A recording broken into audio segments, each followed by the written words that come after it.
En estos diálogos nocturnos y sin censura, me da mucho gusto saludar a la distancia a una colega, amiga, generosa que siempre ha estado al pendiente desde Estados Unidos de la labor que realizamos en este espacio libre como el viento. Ella, de larga trayectoria también en los medios de comunicación, hoy en día es periodista corresponsal del periódico La Opinión en Los Ángeles y me da mucho gusto saludar a Araceli Martínez por esto de la tecnología, se acortan las distancias. Buenas noches, Araceli, ¿cómo te va? Muy buenas noches, Vicente. Qué gusto poder platicar por este medio. Qué gusto, de verdad. Oye, Araceli, ya nos tocaba conversar sin censura y bueno, hablar de tantas cosas que nos unen y que en ocasiones también nos desunen a las comunidades mexicanas, sobre todo a ambos lados de la frontera. ¿Cómo van las cosas por allá? Me imagino que también ya inmersos en este proceso rumbo a la elección presidencial. Ahora sí que les va a tocar de adonas, diríamos allá en Sonora, doble a ustedes, los mexicanos en Estados Unidos, la elección presidencial para Estados Unidos y la elección presidencial para México. Así es, la reelección de Biden para el año que entra y la elección de un nuevo presidente en México, ¿no? Que hay mucha expectativa, así que, pues, ojalá que de verdad todos podamos participar, porque ya sabes que uno de los problemas serios que tenemos es que participamos poco a la hora de votar. Entonces, esta es una gran oportunidad para hacer oír nuestras voces, tanto en Estados Unidos como en México, ¿no? En ambas economías tenemos un papel muy fuerte, contribuimos a la economía de una manera muy importante, muy grande, y pues a quienes somos ya ciudadanos de Estados Unidos, pues tenemos que salir a votar, ya que nuestras tasas de votación son muy bajas, pero pues cada elección se hace un llamado a que salgamos a votar y no lo hacemos, ojalá y que sí, porque es mucho lo que está en juego para el próximo año en Estados Unidos. Y bueno, ¿qué te digo? Tú mejor que yo sabes lo que está en juego en México y es una gran oportunidad de salir a votar. Ojalá que también lo podamos hacer no solo por correo como lo hemos hecho antes, sino también de manera electrónica, ¿no? Así que dos grandes sucesos nos esperan el año que entra, Vicente. Así es, oye, Ara, debo de decir que también en Estados Unidos la comunidad está frente a esta decisión de que continúe un Joe Biden que si bien ha tenido detalles eh, empáticos hacia la comunidad hispana, no ha logrado, porque es un presidente con un respaldo minado, hay que decirlo también en el Congreso de Estados Unidos, con no todo el respaldo que él quisiera entre la ciudadanía estadounidense, no ha logrado de alguna manera poner sobre la mesa con contundencia el tema de la reforma migratoria o el regreso de Donald Trump, que sigue al acecho con su discurso antimexicano, antiinmigrante, y este es un tema que no solamente apasiona a propios y extraños allá en Estados Unidos, también veo muchos acá opinando en México. Mira, Vicente, para mí, para mucha gente, Biden ha sido una gran decepción porque esperábamos mucho más de él, en especial después de tener un presidente como Trump. Esperábamos que fuera más enérgico en el tema de la reforma migratoria, en el tema de buscar una legalización para, por lo menos, para los muchachos Dreamers, para los que se han beneficiado con el programa de la acción diferida, el DACA, para los trabajadores del campo. Entonces, lo hemos visto muy tibio y lo más triste es que muchas de las organizaciones que han sido que han abanderado estas causas, pues se han mantenido calladas quizás porque la administración de Biden o las administraciones de algunos gobiernos estatales demócratas les dan financiamientos muy fuertes para sus organizaciones no lucrativas, y esto ha hecho que bajen la voz, ¿no? Que no alcen la voz tan fuerte para exigir una reforma migratoria que es tan importante. Entonces, estos casi 4 años de Biden han sido 4 años de sufrimiento porque no hemos visto los resultados que nosotros como migrantes quisiéramos, una reforma migratoria o algún otro tipo de alivio, ¿no? Porque la verdad que sí es decepcionante y bueno, ya sabemos quién es Trump, ya sabemos, nunca escondió sus cartas, sabemos que no podíamos esperar nada de él, pero sí esperábamos mucho más de Biden y yo no sé con qué nos va a salir su campaña de reelección para convencernos a los latinos de que le demos nuevamente el voto si realmente no hemos visto resultados en materia de migración. Así que sí me preocupa y me preocupa que nuestros líderes estén bastante calladitos, Vicente. Sí, hablas de la participación que es baja, sobre todo en la comunidad mexicano-estadounidense, en aquel lado del Río Bravo, pero también ahora se habla de la participación del mexicano en el exterior en este proceso que se viene en México. Y me ha tocado con mucha atención eh, determinar qué es lo que está pasando también en las coberturas y en los medios de comunicación de aquel lado de la frontera. Y me imagino que también para ti es fascinante, ¿no? Ver la caída de grandes personajes del pedestal en el que en que los tenían en la comunidad inmigrante, por la cobertura que le han dado a la llegada del presidente Andrés Manuel López Obrador y su gobierno. Tú, de hecho, tus estudios, tu carrera la has hecho en México y ahora como migrante también te toca pues contar la historia a lo lejos, desde Estados Unidos, algo que nosotros también hemos venido haciendo con los años. ¿Cómo ves esta situación de los medios de comunicación en inglés que normalmente le tiran feo al presidente de México y más allá de las cuestiones partidistas o de simpatías, filias o fobias que pueda uno tener, pues también contar el sentir de la gente? Dame tu opinión de esto que te planteo. Bueno, Vicente, tú trabajaste en la televisión en Estados Unidos, yo también trabajé en Univisión, y tú sabes que la cobertura informativa a través de la televisión hispana es muy light, ¿no? Y a veces hay mucha desinformación sobre lo que realmente está pasando en México y es como muy todo a la ligera. Entonces se van más por el enfoque sensacionalista, amarillista. A mí no me gusta cómo se cubre desde acá a México y creo que también tiene que ver con que mucha de la gente que está en las redacciones de los medios hispanos, muchos no son mexicanos, muchos son de otros países de Latinoamérica y no entienden bien, no están bien informados de lo que está pasando en México. Y bueno, algunos que sí son mexicanos, como algo que tú ya conoces, pues tienen sus agendas, ¿no? Y las imponen.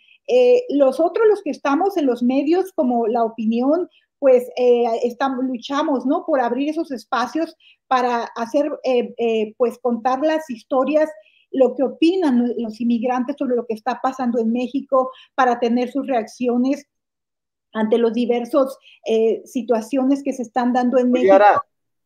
Oye, Ara, ¿soy sí. yo o como nunca antes el mexicano? Mira, tú estás en La Mata, como decimos, ¿no? En Los Ángeles.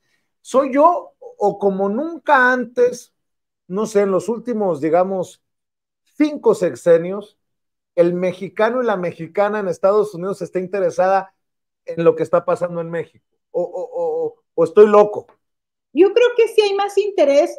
Y no sé si viste, Vicente, una encuesta que salió hace unos días del Pew Hispanic Center.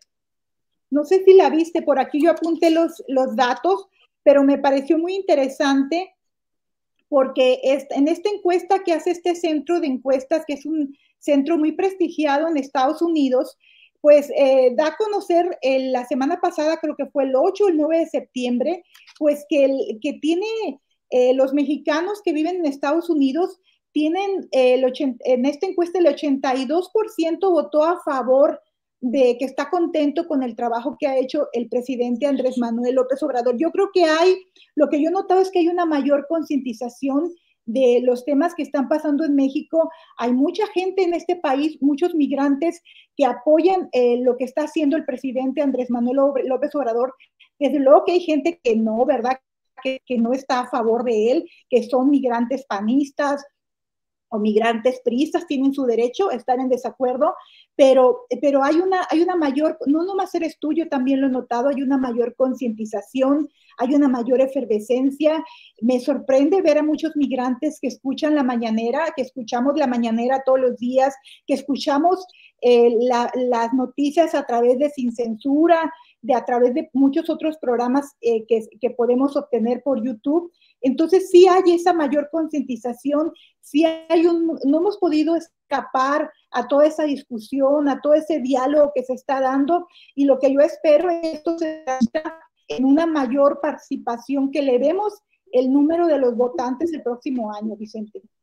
Fíjate qué interesante esto que mencionas, porque en la oposición en México, el PRI, el PAN, el PRD, los odiadores de López Obrador,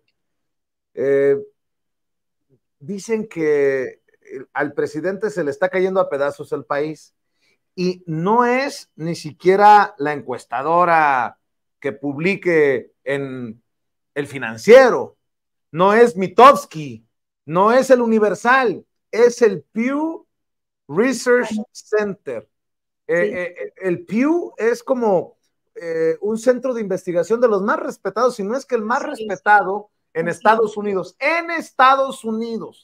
y le da, poniéndolo como si fuera una encuesta, el 82% de aprobación al presidente Andrés Manuel López Obrador. Dice el Pew Research Center que el 82% de los mexicanos tienen una idea favorable acerca de Andrés Manuel López Obrador. Esto no es poca cosa, y viene desde Estados Unidos, en donde el Washington Post, en donde el New York Times, en donde Bloomberg, pues se han pasado en estos 5 años soltándole bombas lacrimógenas políticamente hablando. Qué interesante. Allá desde Estados Unidos, lo voy a decir yo, no te preocupes, no lo digo yo, no lo dice mi querida Araceli Martínez, desde las pantallas de Univisión y de Telemundo, en donde la cobertura, hay que decirlo, no es favorable, con un Jorge Ramos, un León Krause de la dinastía Krause, confrontada con el presidente Andrés Manuel López Obrador, conducen los noticiarios, dicen que de mayor audiencia. Así que es muy interesante que llegue desde Estados Unidos esta medición, por llamarlo de alguna manera, de la aprobación al gobierno de la 4T, Araceli. Y recordemos también, Vicente, que en el 2018 el 64.8% de los mexicanos que fuimos a votar, votamos por Andrés Manuel López Obrador, y solamente el 26.7% votó por el panista Anaya, ¿no? Entonces, quiere decir que la gente sigue contenta, ¿no? Sigue satisfecha con el trabajo que ha hecho el presidente Andrés Manuel López Obrador, con los cambios que ha hecho, con los programas que ha impulsado.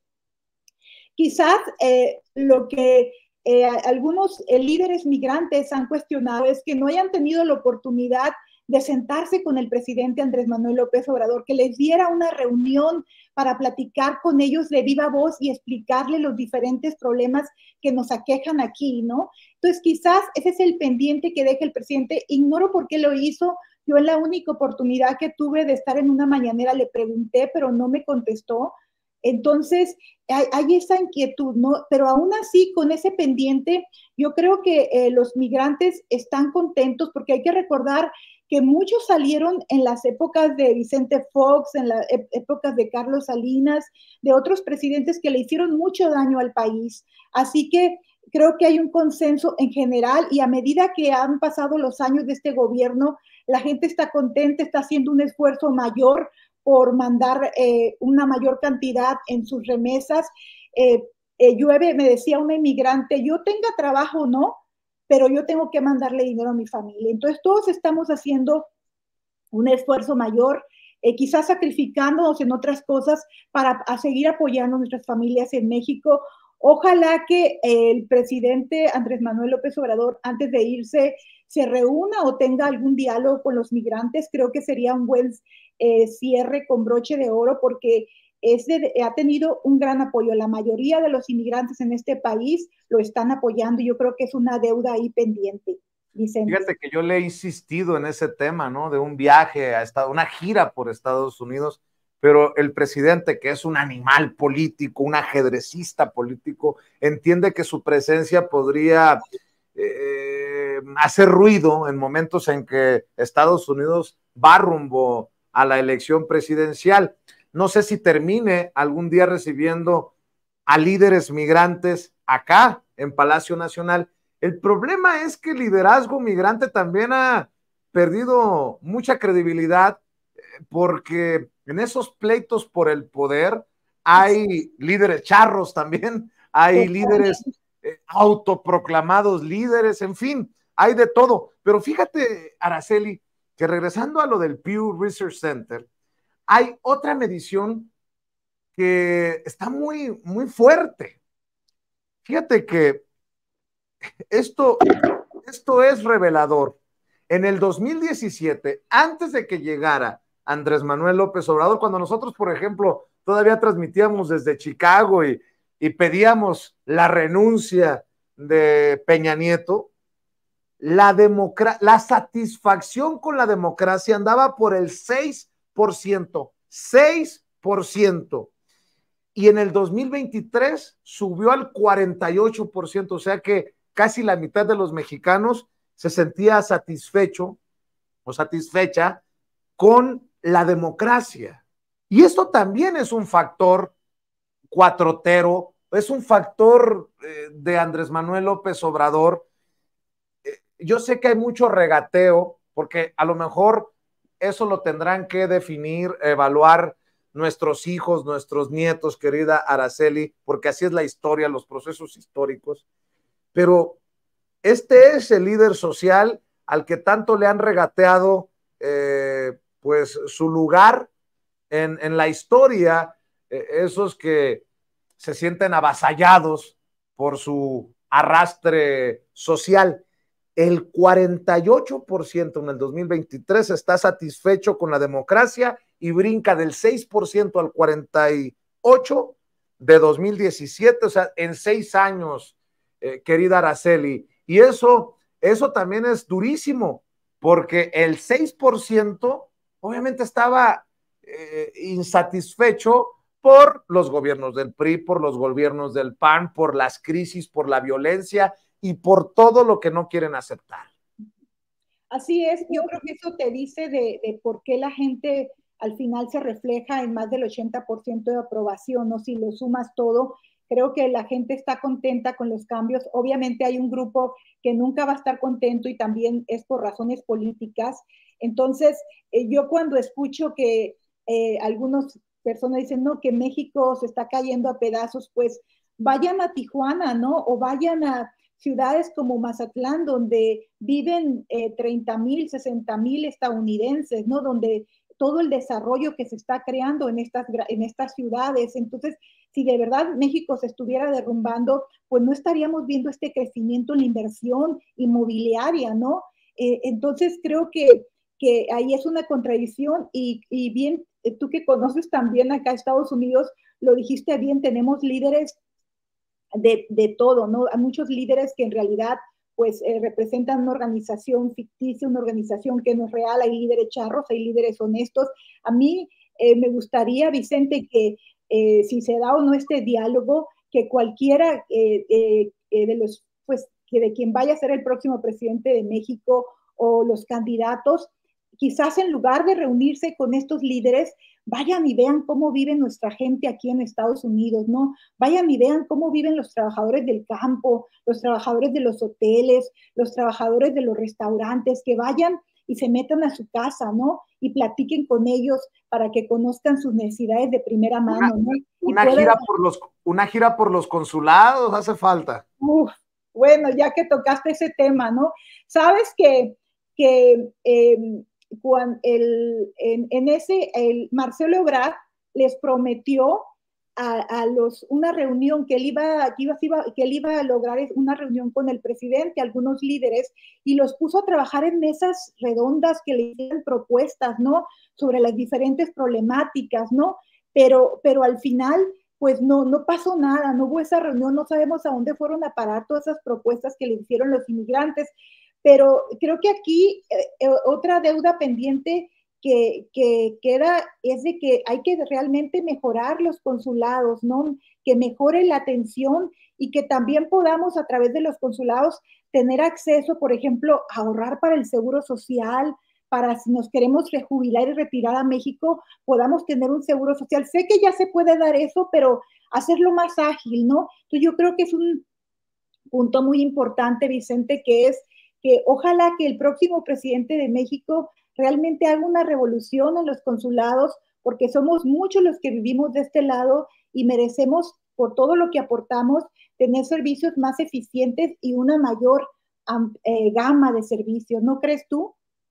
Pues sí, la cosa aquí es que yo sé que va a sonar a golpeteo, pero se lo he sostenido desde siempre a Marcelo Ebrard en las mañaneras, después incluso que dejó la Cancillería y la gira por consulados. No puede ser canciller a la distancia, no puede ser secretario de Relaciones Exteriores desde tu oficina en la Secretaría, en el edificio acá en la Ciudad de México.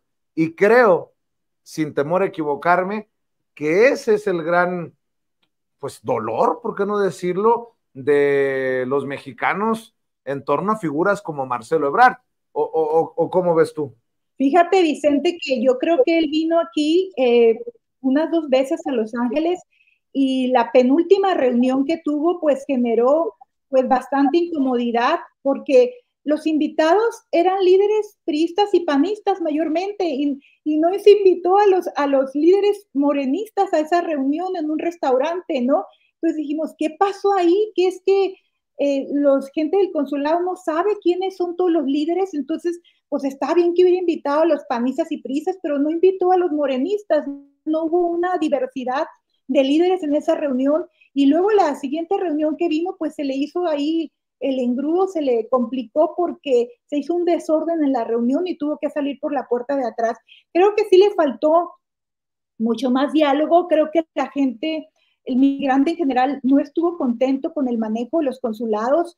Siempre han sido un desorden, ¿no? Pero ahora creo que se esperaba mucho más de Marcelo Ebrard y ahí sí nos quedó muchísimo a deber Marcelo en los consulados. Yo solamente recuerdo que vino 2 veces a Los Ángeles y el consulado de Los Ángeles me parece que es el más importante de todo el país y del mundo por la cantidad de mexicanos que vivimos en esta ciudad, en esta gran urbe angelina.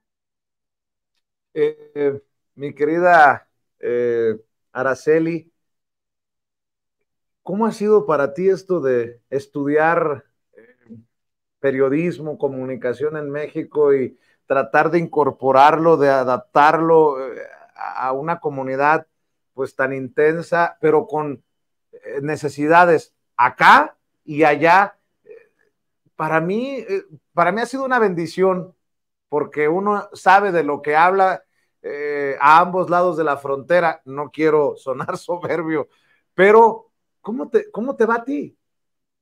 Mira, Vicente, primero pues yo vine aquí siendo reportera ya en Sonora y era directora del diario del Yaqui cuando vine aquí a Estados Unidos y pues toda mi experiencia que yo tenía ya no contó nada, ¿no? Cuando llegué aquí a California, llegué al área de San Francisco y tuve que empezar de cero tocando puertas a ver quién me daba trabajo porque yo estaba aferrada que quería seguir trabajando como reportera, ¿no? Porque decía, pero si yo era muy buena reportera en Sonora, ¿no? Si gané varios premios ahí a nivel local, estatal, causé impacto con mi trabajo, entonces no me rendí y pude trabajar en esto con mucho, encontrando caminos, porque además no hay muchos medios en español en Estados Unidos, ¿no? Y California, a pesar de que el 40% de la población es hispana, pues no son muchos los medios, ¿no? Y los que pagan poco mejor, pues son las televisoras, ¿no?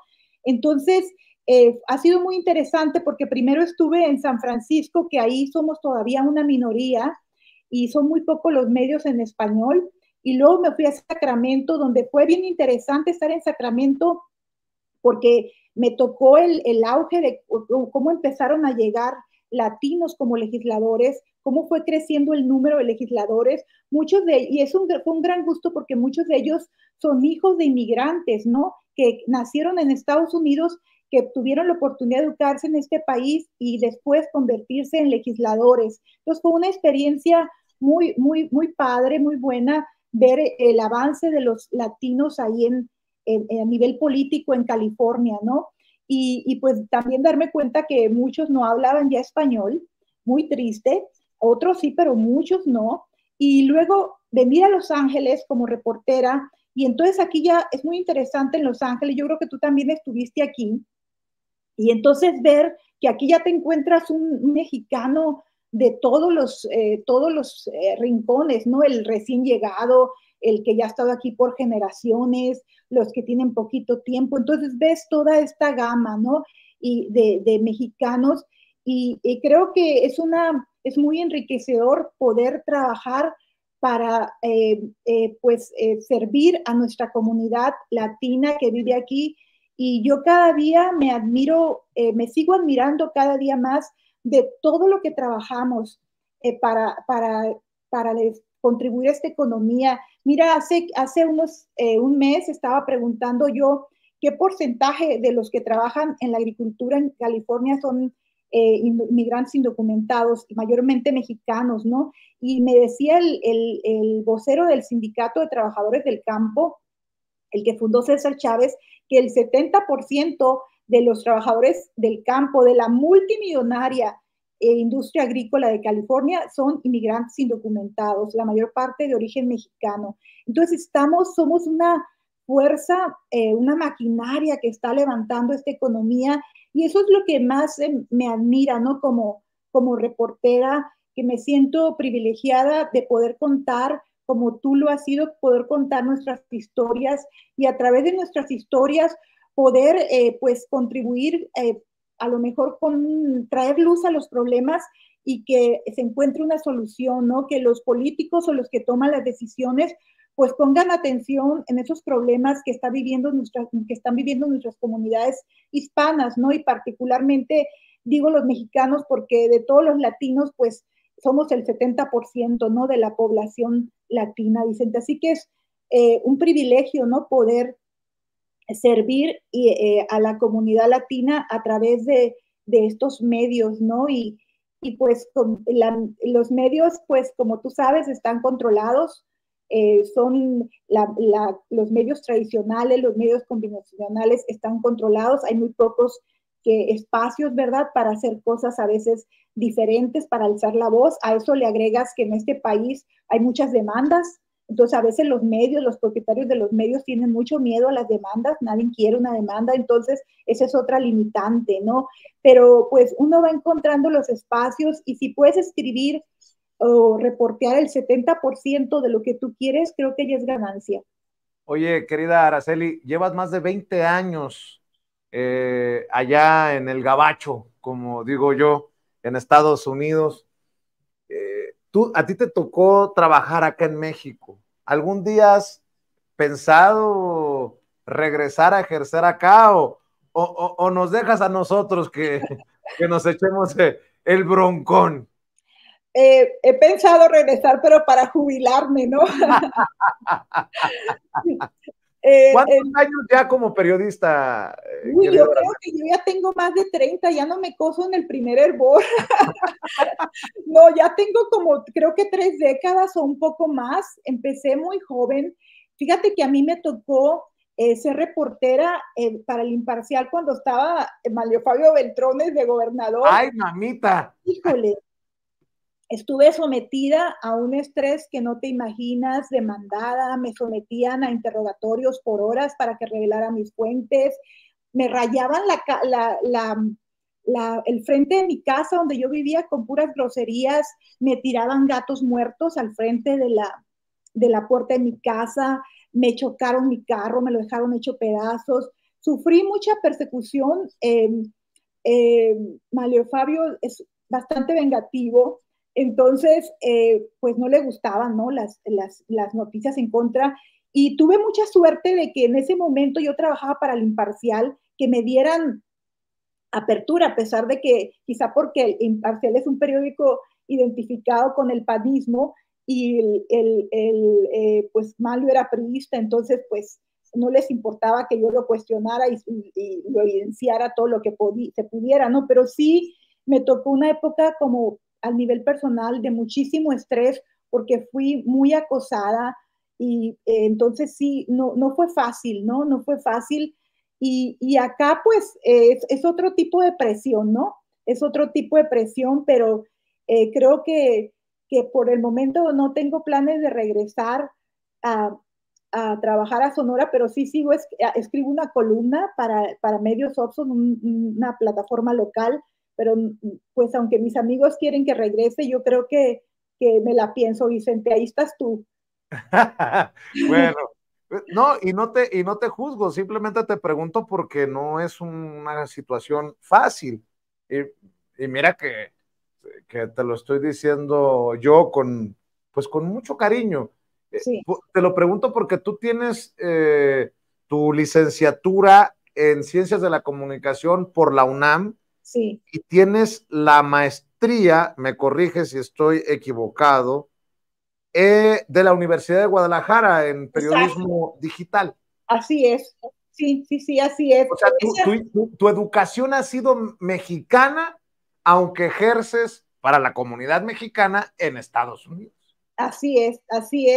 Y como te dije, contra todos los pronósticos, porque cuando yo llegué, yo casi entré como en una crisis porque todo el mundo me decía, olvídate, aquí no vas a poder seguir tu carrera, ¿no? Entonces yo decía, no, es que yo quiero ser reportera, ¿no? Y pues gracias a Dios se fueron dando los caminos para que pudiera encontrar trabajo y pues he vivido de eso, ¿no? De ser reportera en estos 20, 21 años, al principio con eh, 3, 4, 5 trabajos al mismo tiempo todavía, ¿verdad? Si me sale otra oportunidad de algo extra, lo hago, porque cada día la vida está muchísimo, muy cara en Los Ángeles, las rentas están por las nubes, pero sí, mi formación es completamente hecha en México, aquí he hecho cursos, he ido a muchos talleres, fellowships que le llaman entrenamientos, pero mi formación yo me hice reportera en Sonora y yo me hice reportera en Ciudad Obregón, en el Valle del Yaqui. Empecé cubriendo en los campos agrícolas del Valle del Yaqui. Mi primera fuente informativa fue los ejidatarios. Yo comencé primero para el periódico El Sonorense, ya desaparecido. Después trabajé para Tribuna del Yaqui. Tribuna del Yaqui creó una página agropecuaria y me invitaron a trabajar como reportera cubriendo los ejidatarios. Entonces a mí me tocaron invasiones de tierras. Después me agregaron a trabajar con los investigadores agrícolas, cubrir esa fuente. Entonces yo me iba a ver cuáles eran las nuevas variedades de trigo, que le pegó el chahuistle a tal plaga. Entonces andaba, me supe al dedillo todos los enfermedades de las plantas, de los problemas que agobiaban y así fui, ¿no? Después me fui después de la Tribuna, me fui al Imparcial donde estuve 11 años y también ahí el primer año, el segundo se me dio la oportunidad de trabajar en la radio y estuve en la radio como 11 años, así que y luego pues ya me vine para acá. Antes de venir, como te digo, fui directora del diario El Yaqui, entonces yo me hice reportera, me formé académicamente en la Ciudad de México, pero yo me hice reportera en el Valle del Yaqui. Mis mejores amigos están en el Valle del Yaqui. Los quiero muchísimo, han sido como hermanos, mi segunda familia, porque yo originalmente soy de Sinaloa. Así que tiene un lugar muy especial el Valle del Yaqui en mi corazón. Y aquí, pues en California, tuve que empezar desde cero, ¿no? Tú sabes, no fue fácil, pero pues ahí vamos, Vicente. Qué bueno, Araceli. Oye, Araceli, a ver, ¿Y qué piensas de estas definiciones a las que nos ha llevado el presidente Andrés Manuel López Obrador? No nos ha obligado, obviamente, a algunos lo hemos hecho por convicción, pero yo he compartido aquí, porque a mí cuando me quieren atacar, me sacan tu crítica contra López Obrador del año 2000, lo que tú quieras, 16 o antes, allá cuando estaba en Chicago, porque les he contado que hay una dinámica de si te madreas, perdón, si golpeas a alguien, tienes que golpear a todos en un afán de imparcialidad absurda en ocasiones. Y pues cuando me han querido golpear me sacan esos videitos o esos audios y yo les decía, es que a la distancia no entendía, hay que ser sinceros, no entendía la magnitud de lo que estaba en juego en México.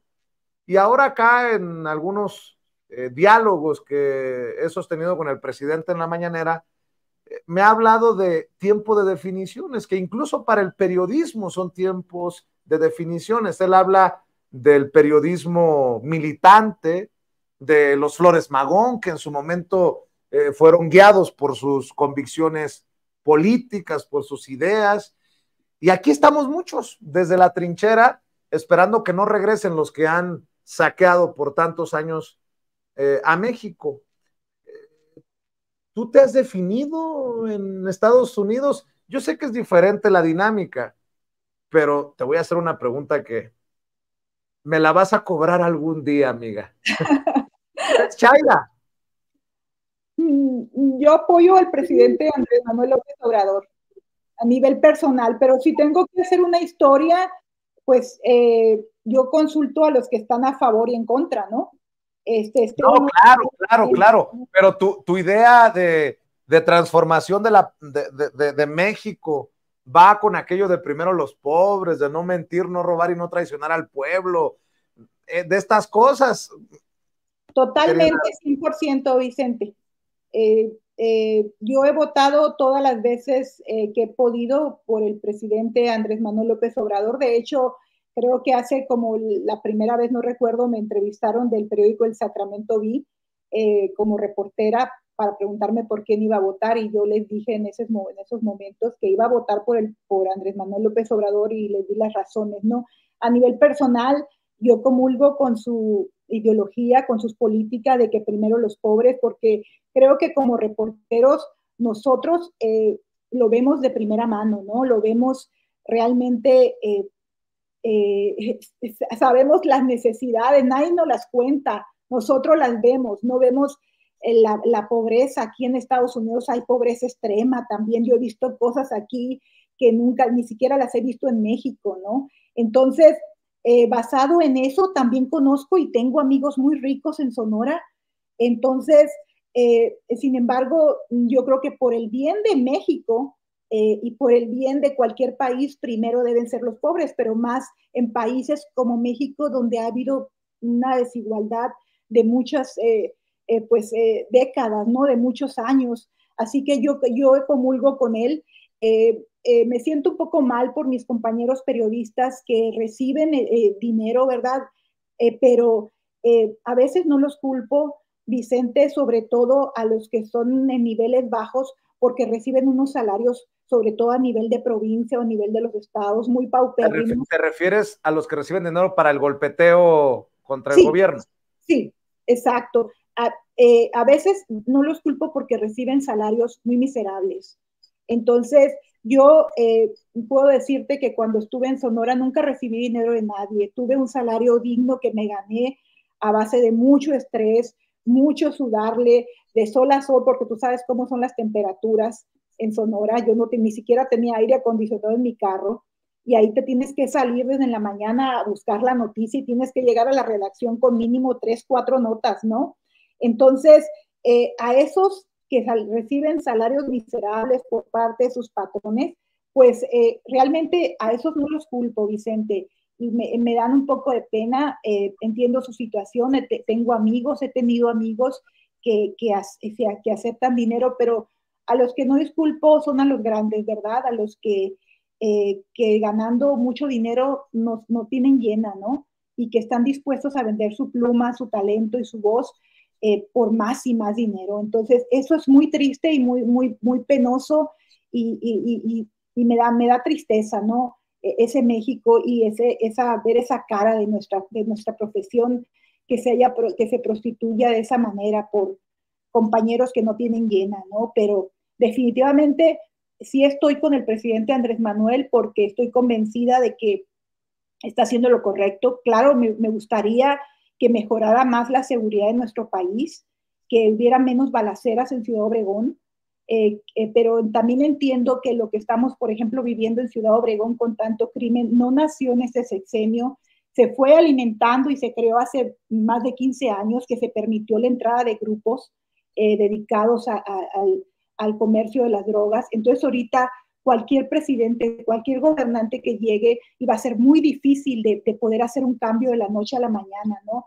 Así que me gusta lo que está haciendo, que se puede hacer más, claro que se puede hacer más, que a lo mejor ha tenido fallas en algunas cosas, sí, pero lo prefiero 1000 veces a los otros gobernantes que hemos tenido. Y tú sabes, como yo, porque lo hemos vivido, que hemos conocido, conocemos los problemas de primera mano y conocemos los gobernantes de primera mano. Y yo he visto la corrupción en Ciudad Obregón, he visto cómo algunos alcaldes llegan con una mano atrás y se van se enriquecen, cómo salen nuevos millonarios de cada administración. Y si eso lo he visto a nivel municipal y lo he visto a nivel estatal, pues ya te imaginas a nivel federal, ¿no? Entonces, oye, querida Ara, ya que estamos definidos de qué lado estamos con nuestras convicciones y con nuestra idea de país, ¿no se te hace? Esa es una que podría tomarse hasta crítica, ¿no? ¿No se te hace que más allá del reconocimiento que ha hecho el presidente de las heroínas y de los héroes mexicanos que envían sus remesas en niveles récord a México, ha quedado como que sin cumplir a cabalidad aquella promesa del presidente de que los consulados serían procuradurías para nuestra gente, para nuestros hermanos mexicanos y mexicanas, la red consular que es la más grande del mundo para sus ciudadanos, o tú ya has podido confirmar que sí se ha cumplido a cabalidad y que los consulados sí son esas procuradurías de defensa al migrante. Claro que no, Vicente, no son esas procuradurías. Esa promesa se cumplió 5% o 10%, porque mira, honestamente, yo sí hice varias historias de inmigrantes que recibieron asistencia legal gratuita por parte del Consulado de Los Ángeles. Incluso hablé con sus abogados y obviamente los inmigrantes, hice algunas historias de gente que sacaron de los centros de detención migratorios y que no les cobró nada los abogados porque fueron pagados por el consulado. Pero haz de cuenta, si yo hubiera estado detenida, ¿no? Entonces el consulado me pone un abogado, me saca, me ayuda, me saca ese atolladero, ese infierno en el que estaba. Y ya a partir de ese momento de que me sacaron, entonces yo ya tenía que pagar mi abogado, ¿no? Pero por lo menos me ayudaron a salir en esa parte crucial.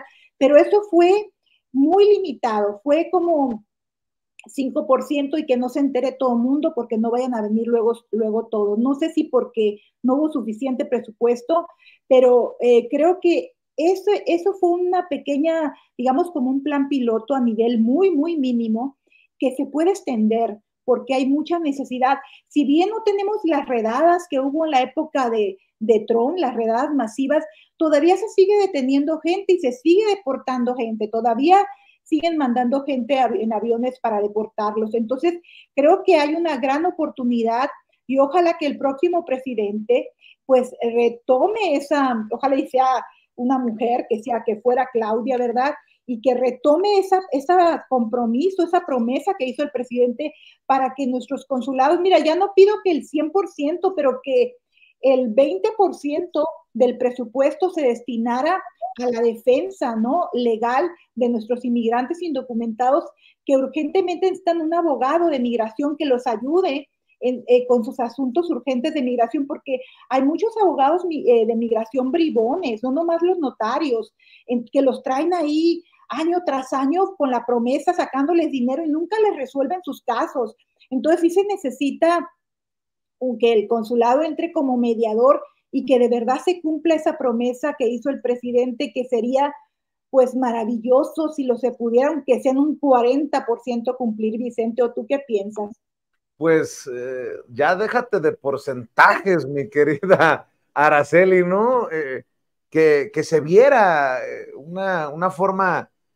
Híjole, yo he sido, por ejemplo, muy crítico de las residencias consulares. Yo sé que hay consulados en donde las residencias son muy humildes, pero hay algunas que son una grosería para la comunidad.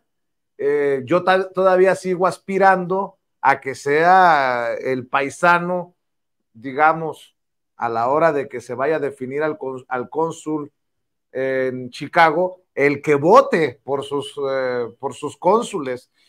Si estamos pidiendo que el mexicano vote por sus ministros y ministras de la Suprema Corte de Justicia de la Nación, y no le quiero meter ruido porque no quiero que vayan a pensar que es de alguna manera un golpeteo, porque yo sigo esperando a esa democracia participativa y ojalá que algún día, así como los mexicanos ya pueden ser votados, ya pueden ser elegidos como representantes populares al Congreso, que así los migrantes puedan votar para ver quién termina como su representante en tal o cual consulado, ¿no? Pues sería muy bueno porque hasta ahorita los cónsules han sido una especie de virreyes, ¿no? Con muchos privilegios, con mucho pagado. No sé si sepas dónde vive el cónsul de México en Los Ángeles, ¿no? Vive en una privada donde también, por lo menos, ahí vivía el exalcalde Eric Garcetti, el exalcalde de Los Ángeles, que ahora es embajador de Estados Unidos en la India. Era vecino de la cónsul anterior. Entonces, vive en una privada con muchos privilegios, la renta pagada, chofer pagado. Y luego una crítica también es de que muchas veces los cónsules pues nada más se juntan con los migrantes riquillos, ¿no? Con los migrantes de la élite, ¿no? Pero entonces no invitan o no hacen parte también aquellos que son del pueblo, ¿no? O les hacen el feíto. Entonces tiene que haber un poquito más pues, de apertura, de abrir puertas, ¿no? Sería ideal que pudiera ser los cónsules que los pudiéramos elegir, pero Vicente, si va a ser igual que los diputados migrantes, que son becarios, que realmente no hemos visto, no vemos, nunca nos dan un informe, o si se lo dan con sus cuates, con sus amigos, entonces realmente no vemos resultados, ¿no? De lo que están haciendo ni el trabajo que están haciendo. Hay solamente un par que sí nos platican que van aquí, que van allá, pero realmente pasan a convertirse pues un voto para sus partidos, ¿no? Entonces, realmente si eso es un sueño, ¿verdad? Que puedan ser por elección, pero la verdad que creo que se le tiene que exigir más al cónsul, un cónsul más del pueblo, ¿no? Un cónsul más de puertas abiertas, un cónsul para todos, no nomás un cónsul para la clase privilegiada de las ciudades, ¿no? De a donde van, de las jurisdicciones a las que pertenecen. Y bueno, sería un sueño que pudieran ser electos, pero... Oye, pues, fíjate que la primera vez que pedí la renuncia de Lorenzo Córdoba fue allá en Chicago porque me di cuenta en una vuelta que di a México que promocionaban el voto de los mexicanos desde el extranjero en las radios de México, una locura. Se repartían el dinerito de promoción entre sus amigos. Y después que no implementaban el voto electrónico, que por falta de tiempo. Y ahora que está Guadalupe Tadei, mi paisana, por cierto, Guadalupe Tadei como consejera presidente del INE, espero que se empiecen a despejar muchos de los obstáculos que ha tenido históricamente la comunidad mexicana, sobre todo en Estados Unidos, para que pueda votar. ¿Tú ves que nuestro sueño se cristalice de ver un voto choncho, ¿no? Un voto importante desde el extranjero, y me refiero a poder algún día ser una pues un peso suficientemente importante para mover la balanza. Digo, si votamos 5 millones, te aseguro que otro gallo nos cantara porque nos van a ver, de diferente manera a todos esos políticos que a veces nada más nos endulzan el oído. Me refiero a presidentes de partido, me refiero a senadores, a diputados, que cada quien se ponga el saco si le queda. ¿Tú ves cercano ese día en el que el voto del mexicano desde Estados Unidos pueda mover la balanza? Yo creo que sí, pero tú lo mencionaste al principio, Vicente, tiene que haber campañas de difusión y de promoción, ¿no? O sea, si solamente se va a promocionar en México, pues ¿de qué nos sirve, no? Entonces, ese es el punto crucial. Tiene que haber una campaña insistente, ¿no? Para que la gente sepamos que tenemos esas opciones de votar. Esa es una muy importante, esas campañas continuas y persistentes. Pero la otra también muy importante es que tiene que buscarse la manera de hacer más amigable el proceso de votación, ¿no? Porque simplemente si uno, Vicente, que le entiende más o menos al Internet, que le entiende a las computadoras, pues batalla. Yo batallé para escribirme y hice mis corajes tratando de escribirme, ¿no? De darme de alta y que luego hay que darse de alta y una serie de pasos muy burócratas, ¿no? Imagínate, Vicente, aquí tenemos que tener 2 o 3 trabajos para poder pagar la renta y comer. Entonces, ¿te imaginas un trabajador del campo que llega bien cansado o alguien de Los Ángeles que tiene 2 trabajos o 3, que llega todo arruinado a su casa en la noche? ¿Tú crees que va a tener tiempo para, no, pues no, que aquí que no me dice que la computadora esto, que aquí me la está, nos manda al diablo todo eso, ¿no? Entonces, no, mejor no voto. Entonces, creo que son 2 cosas. Una campaña insistente aquí en Estados Unidos y fuerte, una campaña de difusión, pero la otra, hacer los procesos de registro más ágiles, ¿no? Más friendly, como decimos acá en inglés, más amigables, de manera que sea muy fácil, ¿no? Y que tengan varias opciones, porque tenemos que partir de que acá, pues es muy cara la vida y para vivir, pues tenemos 2, 3 trabajos y tenemos poco tiempo libre, entonces sí tenemos que ponerles casi el plato en la mesa. Si no logramos esas 2 cosas, va a ser muy difícil, porque acordémonos que aquí mismo, ¿sabes por qué no nos hacen caso los políticos gringos? Porque casi no votamos. Dicen, no, los latinos no votan. ¿Para qué? No tenemos peso, nuestra voz no cuenta. Por cierto, después de aquellas manifestaciones, ¿te acuerdas de aquellos protestas, exigencias por el respeto a la comunidad, el día sin mexicanos, el pedir la reforma migratoria? Si recuerdo bien, fue en el 2006, me corriges si estoy equivocado. Millones salimos a las calles en Chicago, en Los Ángeles. ¿Qué pasó? Se apagó el movimiento mexicano, el movimiento hispano, aquel gigante que parecía despertar. ¿Qué ha pasado? Porque no lo he visto, no lo he escuchado como en aquellos años que me imagino que tú como yo andábamos ahí en ese océano de personas.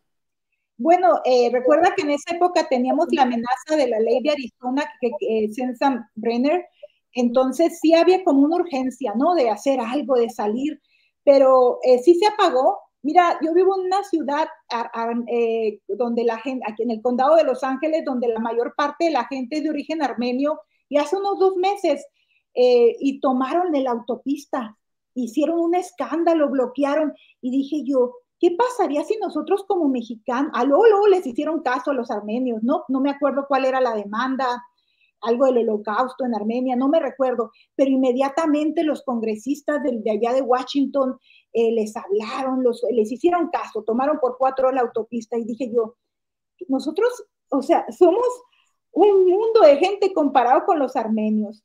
Si nosotros, ¿qué pasaría si tomáramos las autopistas de Los Ángeles para exigir una reforma migratoria? Claro que nos iban a hacer caso, pero realmente creo que se desinfló el movimiento, se desinfló en parte porque muchos de nuestros líderes reciben, hay que decirlo directamente, reciben fondos del gobierno, entonces no critican abiertamente a Biden, ¿no? Y además mucho del liderazgo estaba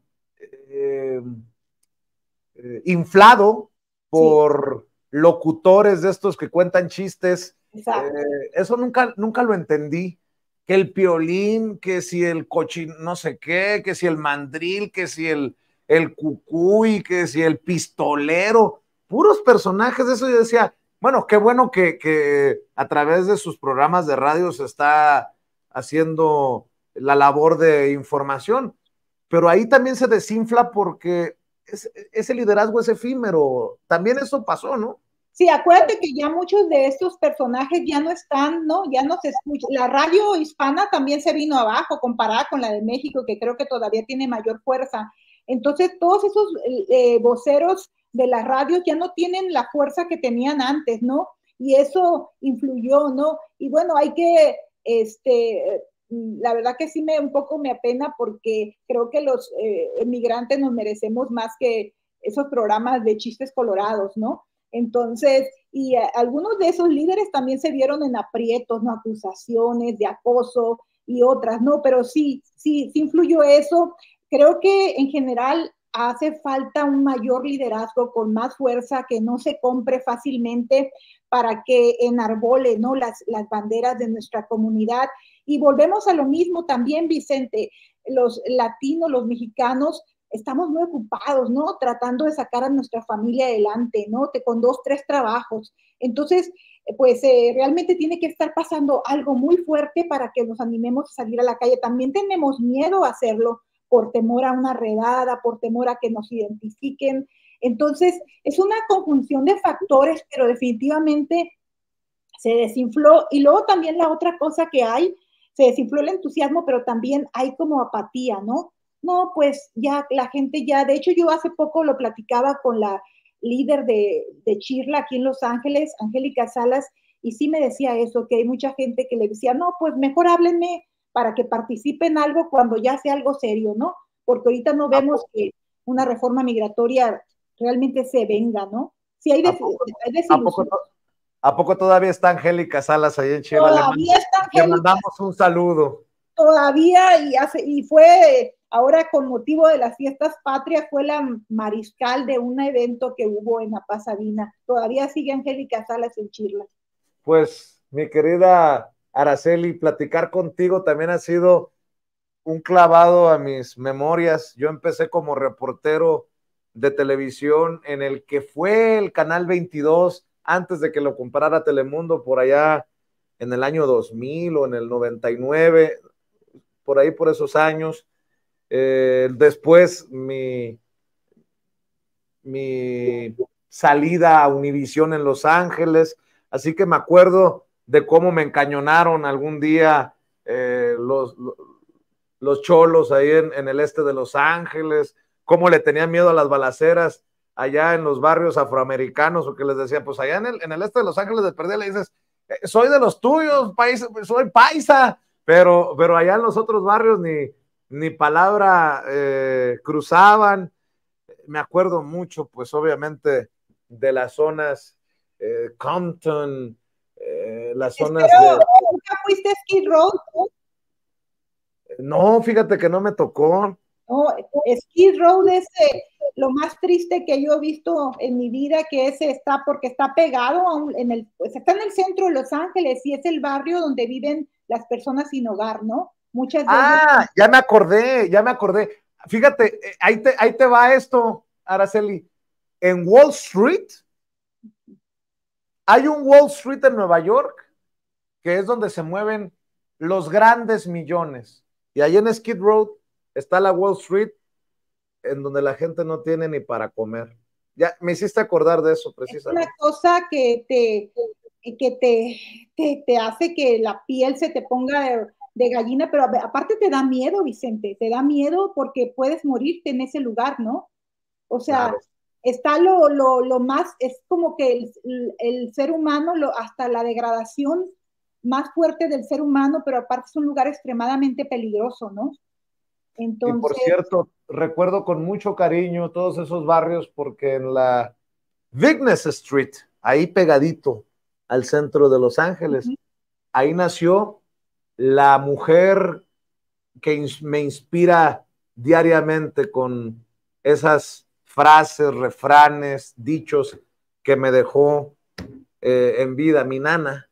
que en paz descanse la mamá de mi papá, orgullosamente nacida entre el este de Los Ángeles, centro, downtown de Los Ángeles. En fin, me has llevado en un carrusel de emociones, Araceli, y me gustaría cerrar diciendo, ojalá que algún día desde Los Ángeles tú también hables sin censura. Ahí te dejo abierta esa posibilidad, esas ganas que por años hemos platicado, y la gente tiene que saber también que ha sido muy generosa con lo que hemos hecho desde Sin Censura, que nos has reconocido en muchos de los artículos que has publicado sobre esta trinchera que orgullosamente dirijo, y yo te voy a estar siempre agradecido, y que esta sea la primera de muchas oportunidades que tengamos de compartir así a lo sabroso, a nuestras anchas, mi querida Araceli. Pues el gusto ha sido mío y ya sabes que estoy a tus órdenes y conmigo las puertas abiertas están ahí simplemente por el hecho de ser un sonorense y yo a Sonora le debo mucho, así que tú cuentas conmigo. Te agradezco mucho, Araceli. ¿Por qué no cerramos invitando a esta audiencia diferente e inteligente que aprecia las amistades sinceras, para que sigan tu trabajo, para que estén al pendiente de lo que publican? ¿En dónde te seguimos? ¿Cómo te vemos? ¿Dónde te leemos? Bueno, escribo en el periódico La Opinión, pueden visitar La Opinión, www.laopinion.com, y trato de publicar los enlaces de mis historias en Twitter y en Facebook como Araceli Martínez Ortega, así que ahí me pueden seguir. Y muchas gracias, Vicente, felicidades a ti por y a todo tu equipo por todo el esfuerzo que hacen todos los días, porque desde acá los estamos siguiendo. Muy orgulloso de tu trabajo y de tu compromiso, querida Araceli. Estamos a la orden. Araceli, cuídate mucho. Igualmente. Ahí estamos. Las conversaciones nocturnas y sin censura en este espacio libre como el viento, con nuestros amigos y amigas de todas partes. En esta ocasión nos tocó darnos la vueltecita por Los Ángeles, California. Y muchas gracias por aguantarnos, por vernos, por escucharnos, y continuamos con nuestra labor a pesar de las amenazas, a pesar de los bloqueos. Aquí seguimos de pie. Que Dios nos bendiga a todos. Muy buenas noches.